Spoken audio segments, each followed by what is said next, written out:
Most people have no idea, but the way you sleep tonight could quietly increase your stroke risk while you rest. One common sleeping position is putting dangerous pressure on your blood flow, especially as you age. In the next few seconds, you'll discover the position doctors warn about and how to fix it before it's too late. If you sleep on your right side, stop immediately. I'm serious. That position you're in right now, the one you think is comfortable, might be slowly restricting blood flow to your heart every single night. And here's what concerns me most as a cardiac surgeon.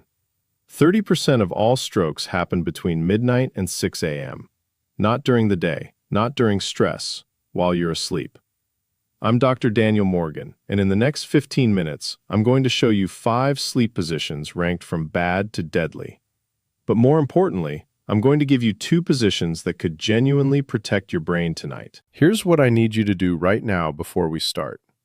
Comment below and tell me back sleeper, side sleeper, or stomach sleeper, because in the next 60 seconds, I'm going to tell you if your habit is on this list. And if you're over 60, what I'm about to share with you isn't optional anymore. Let's start with number 5. Number 5, sleeping completely flat on your back with 0 elevation. Now, I get it. This feels natural. Your spine is straight. Some people swear by it. But here's what your body is actually doing when you lie completely horizontal, especially after 60. Blood pools toward your head. Gravity isn't helping you anymore. It's working against you. In your 20s, your blood vessels are flexible enough to handle this. But after 60, those vessels get stiff. The tiny arteries in your brain become fragile. And when blood pools in your head for 7 to 8 hours straight, pressure builds inside your skull. You know that pounding headache you wake up with at 3 o'clock in the morning? That's not random. That's intracranial pressure. Your brain is literally being squeezed by excess blood volume that can't drain properly. Research published in the Journal of Clinical Sleep Medicine studied this exact phenomenon.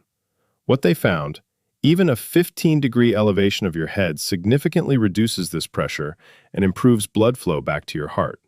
Here's what most people miss. Someone wakes up dizzy. They sit up too fast, feel lightheaded, and think, I'm just getting older. No, that's a warning sign that blood flow dynamics during sleep aren't working correctly. The fix is straightforward, and I'll give you the exact position at the end. But first, you need to hear number 4, because this one shocks most people. Number 4, sleeping on your right side if you have any history of heart issues or high blood pressure. This sounds oddly specific, but listen to the anatomy. Your heart sits slightly left of center in your chest. When you lie on your right side, your body weight shifts, and one of the largest veins in your body, the inferior vena cava, gets compressed. This vein is responsible for returning blood from your entire lower body back to your heart. Even mild compression means your heart has to work harder to pull that blood back in. For a healthy 30-year-old, not a big deal. For someone over 60 with borderline heart function or elevated blood pressure, your heart is already working overtime. Now add 7 hours of extra workload every single night. Here's what cardiologists have observed. Patients with heart failure instinctively avoid sleeping on their right side. It feels uncomfortable. That's your body sending you a signal, and you need to pay attention to it. The European Journal of Heart Failure studied sleep positions in cardiac patients. Left-side sleeping was associated with better blood flow stability and significantly less overnight strain on the heart. Let me put this in concrete terms. Someone manages their blood pressure for years. Medications are stable. But every night they sleep on their right side. No dramatic symptoms, but their heart is compensating, working harder than it should, night after night for decades. That cumulative stress doesn't show up on a daytime blood pressure reading. It shows up as a stroke at 4 a.m. If you commented right side sleeper, keep watching. Number 3 may apply to you as well. Number 3, using 2, 3, or even 4 pillows stacked under your head. People do this thinking it helps with breathing, acid reflux, or sinus drainage. And yes, some elevation is beneficial. But here's what excessive elevation does, And nobody is talking about this. Your neck bends forward, not slightly, dramatically, and running along both sides of your cervical spine are the vertebral arteries. These are critical blood vessels that supply your brainstem and your cerebellum, the parts of your brain that control balance, coordination, and consciousness. When your head is pushed too far forward by stacked pillows, these arteries get compressed. You won't feel it in the moment, but over time, chronic compression reduces oxygen delivery to these vital brain regions. Ever wake up with a stiff neck and a dull, deep ache at the base of your skull? That's not just muscle tension. That's restricted blood flow. The Journal of Manipulative and Physiological Therapeutics examined how neck positioning affects vertebral artery blood flow. Extreme forward flexion measurably reduced flow. That study wasn't specific to sleep, but the principle is identical. If your neck is in a compromised position for 8 hours every night, the cumulative effect is not trivial. I see this pattern constantly in practice. Someone wakes up every morning with neck pain and a headache. They blame it on stress or aging. Then they switch to a single, properly contoured pillow. Within a week, the symptoms disappear. One pillow. That's the entire change. But we're only at number 3. Number 2 is where things get genuinely concerning. Number 2. Sleeping in a tightly curled fetal position. This is one of the most common sleep postures, especially among older adults. It feels protective, safe, instinctive. But from a physiological standpoint, this position creates 2 serious and interconnected problems. First, your lungs cannot fully expand. When you curl up with your knees drawn to your chest and your chin tucked down, your rib cage compresses. Every breath you take all night is shallower than it should be. You know that tight, restricted feeling in your chest when you first wake up? The sensation that you can't quite take a full breath? That's because your lungs have been working in a compromised state for hours. When oxygen intake drops even 10 to 15%, blood oxygen saturation decreases. For someone with cardiovascular issues or early-stage lung disease, this reduced oxygenation stresses both the heart and the brain in ways that quietly compound over time. Second, your neck and upper back are under constant tension all night. Muscles stay contracted. Small blood vessels around your cervical spine and the base of your skull remain compressed. Blood flow to your brain decreases throughout the night. Research published in Respiratory Physiology and Neurobiology confirmed that body positions involving significant spinal flexion reduce tidal volume, the amount of air you inhale with each breath. Over an entire night, that accumulates into hundreds of shallow, inadequate breaths. Someone wakes up feeling foggy, maybe a dull headache, a little unsteady. They assume they simply slept poorly. What actually happened is that their brain was oxygen deprived for hours. The adjustment isn't complicated, and I'll show you exactly what to do at the end. But first, we need to address number 1. Because this habit doesn't just carry one risk factor, it combines multiple risk factors into a single dangerous nightly pattern. And if you recognize yourself here, this needs to change tonight. Number 1. Going to bed within 2 hours of eating a large meal or drinking alcohol.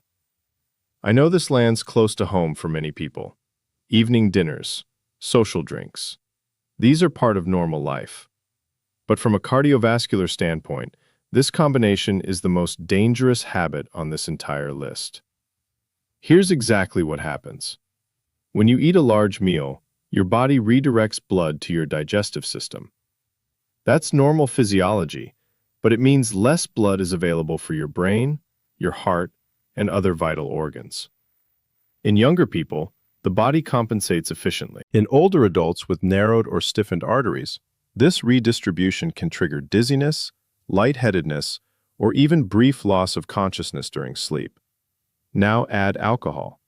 Alcohol dilates your blood vessels. Blood pressure drops suddenly. For someone with healthy, flexible vessels, this just feels relaxing.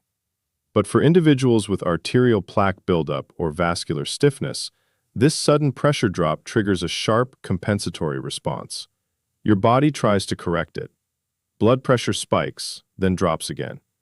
These wild fluctuations stress vascular walls, weaken vessels, and in areas where blood flow becomes erratic, clots can begin to form. And all of this is happening while you're completely unconscious.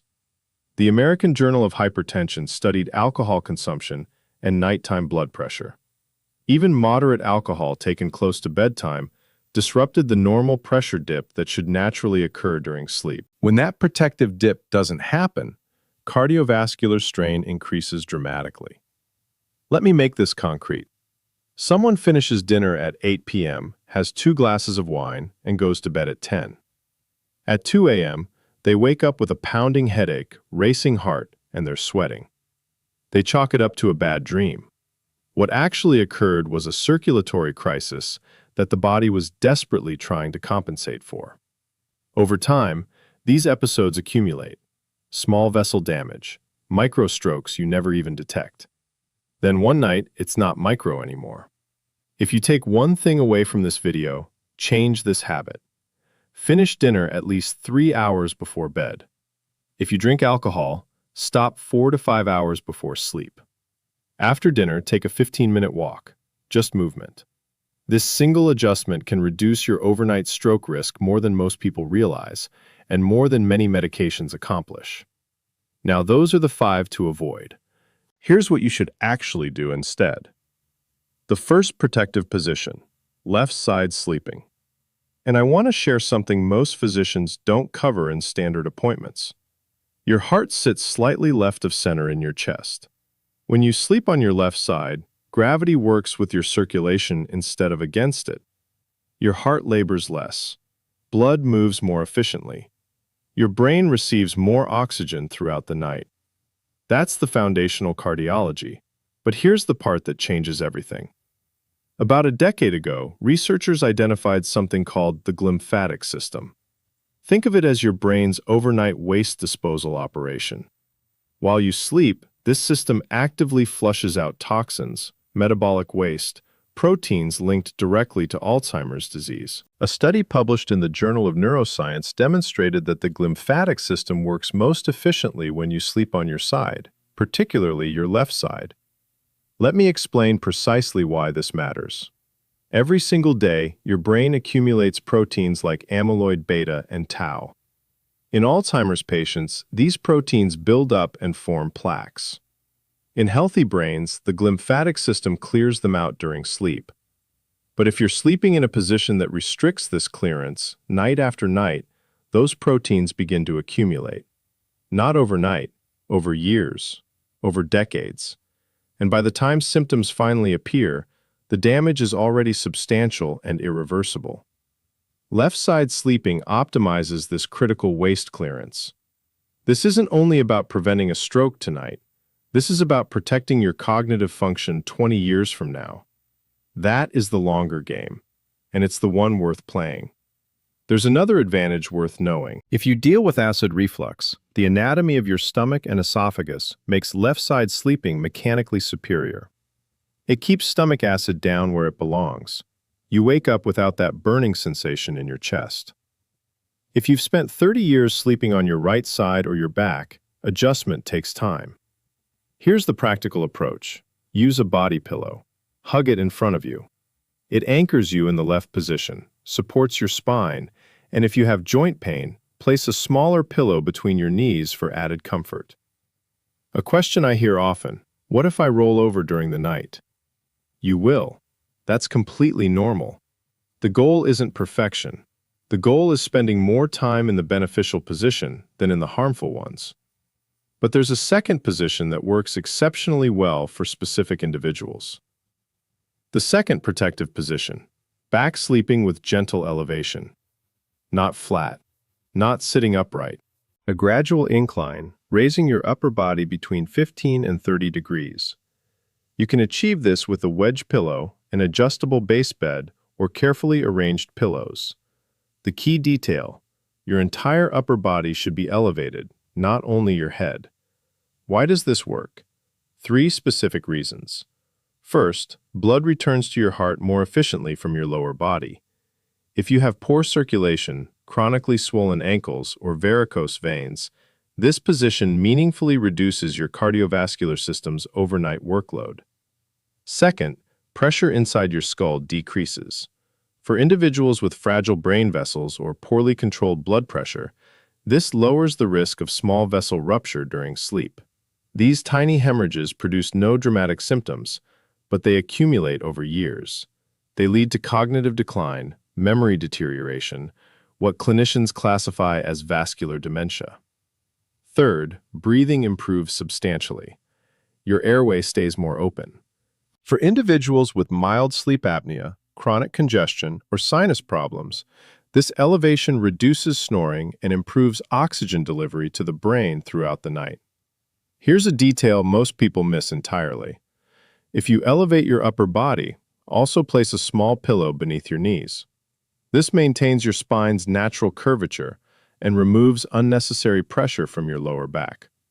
This specific combination creates what's known as zero-gravity posture, a configuration NASA developed and studied for astronauts. It distributes pressure evenly across the body and reduces strain on both joints and blood vessels. But I want to be direct about one thing.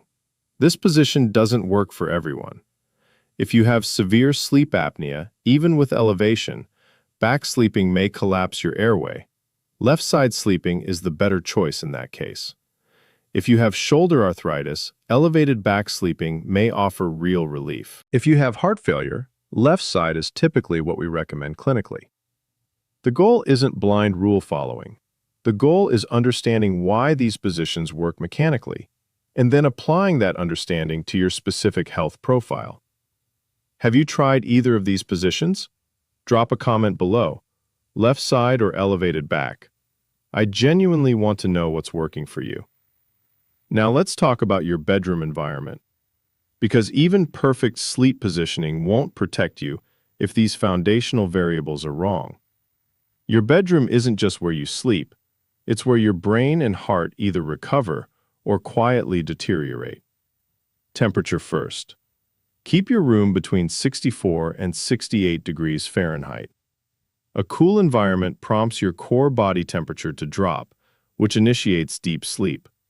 It also lowers nighttime blood pressure naturally, reducing strain on brain vessels throughout the night. If your room runs too warm, your body works continuously just to regulate its temperature. You stay in lighter, less restorative sleep stages. Your heart rate never fully settles. You never reach the deep recovery phases where real physiological healing occurs. Next, eliminate blue light exposure after 9 p.m. Phones, tablets, televisions, harsh overhead lights, all of it suppresses melatonin. This delays the onset of deep sleep stages, the ones where your brain clears metabolic waste and your cardiovascular system fully stabilizes. If you must use a screen, wear blue light blocking glasses or activate night mode. Better still, read a physical book. Your brain needs uninterrupted wind-down time. Third, proper neck support. A memory foam pillow with cervical contouring supports your neck's natural curve without forcing your head into the unnatural angles we discussed earlier. This detail alone can prevent the vertebral artery compression that accumulates over months and years. One properly fitted pillow does what 4 stacked ones cannot. Finally, noise. Even sounds that don't fully wake you can jolt you out of deep sleep. Your heart rate spikes. Cortisol rises. These are micro-stress events. You won't remember them in the morning, but your vascular system registers and accumulates every single one. A white noise machine or quality earplugs create a consistent sound environment that masks irregular disturbances. These are not optional lifestyle suggestions. These are variables that directly and measurably affect your overnight stroke risk. If you want to go one step further, start tracking your nighttime health. Your body sends you signals while you sleep. Most people simply haven't learned to read them. First option, an overnight pulse oximeter. A small clip-on device that tracks your oxygen saturation throughout the night. If your oxygen repeatedly drops below 92%, That is a red flag, potentially indicating sleep apnea, poor circulation, or respiratory compromise. All of these independently increase stroke risk. The data is valuable to bring to your physician, especially if you've been experiencing unexplained morning symptoms. Second, heart rate variability tracking. A smartwatch or sleep ring can measure this metric. HRV reflects the functional state of your autonomic nervous system during sleep. Consistently low HRV overnight signals stress, inflammation, blood pressure irregularity, or metabolic dysfunction. It's an early warning indicator that your body isn't recovering the way it should. Third, a simple sleep journal. Each morning, write down how you feel: headaches, dizziness, numbness or tingling in your hands, feet, or face, mental fog. These subtle patterns can be early indicators of compromised oxygenation or restricted circulation during sleep. A month of journal entries gives you and your physician something a single office visit never can: a pattern over time. Now let me be absolutely clear. These tools exist for awareness and for generating productive conversations with your healthcare provider. They do not replace clinical evaluation. If you identify concerning patterns, if symptoms persist, if you carry stroke risk factors, bring this information to a qualified medical professional. What these tools give you is genuinely valuable: data, self-awareness, and control. You stop guessing. You start measuring. Here's why most people never hear this information. Sleep position doesn't fit into a standard 15-minute medical appointment. There's no blood test for it, no imaging study, no prescription to write. Your physician is reviewing labs, adjusting medications, managing acute symptoms. Sleep posture is simply not on the checklist. But here's what the research is increasingly showing us. Sleeping in certain positions can silently affect blood flow, oxygen delivery, intracranial pressure, and your brain's ability to clear the toxic proteins that precede cognitive decline. These are not dramatic, isolated events. They are cumulative physiological processes, building quietly, night after night, year after year. For anyone over 60, for anyone managing elevated blood pressure or cardiovascular conditions, these nighttime habits are no longer background details. They are central to your long-term health. And here's the part that most medical advice entirely misses. You don't need a prescription. You don't need expensive intervention. You need accurate information and 1 or 2 deliberate changes. Shift to left-side sleeping. Elevate your head 15 degrees. Stop eating 3 hours before bed. Replace your stack of 3 pillows with one properly contoured one. Any single one of these adjustments can measurably improve how your cardiovascular system functions during sleep. You're not just reducing tonight's stroke risk, you are investing in brain longevity, cognitive sharpness, and cardiovascular resilience for the next 20 to 30 years. By watching this video, by taking the time to understand these connections, you're already more informed than the overwhelming majority of people your age. You're taking ownership of variables that are fully within your power to change. You now know something most physicians won't discuss in a routine appointment. You have information that can protect your brain starting tonight. Don't underestimate that. Here's what I want you to do today. Pick one adjustment from what we covered. Maybe it's shifting to left-side sleeping. Maybe it's finishing dinner 3 hours before you go to bed. Maybe it's replacing your pillow stack with a single contoured one. Start there. One change. Give it 7 days. Pay close attention to how you feel each morning. Notice whether headaches decrease, whether your energy improves, whether your thinking is clearer and sharper. Your body will tell you when something is working. You just have to be paying attention. Drop a comment below right now. Which habit are you changing first? Your answer might help someone else in this community recognize a pattern they haven't yet identified in themselves. If this video gave you information you've never come across before, hit that like button and share it with someone who needs to see it. Someone over 60, someone managing blood pressure or heart disease, someone who keeps waking up with symptoms they can't explain. And here's why subscribing right now is the right move. Next week, I'm revealing 5 specific foods that clinical research shows can reduce stroke risk by up to 30%. Not generic dietary advice, specific foods, specific amounts, specific preparation. And here's what makes it worth watching. You probably already have 3 of them in your kitchen right now, but you're not using them correctly. This is research most people will never encounter. Information that won't come up in a standard doctor's visit, but it could genuinely alter the trajectory of your health. Hit subscribe, turn on notifications, because if today's information was valuable to you, next week's video is going to matter even more. Until then, sleep smart, stay disciplined, protect your brain. I'm Dr. Daniel Morgan, and I'll see you in the next one.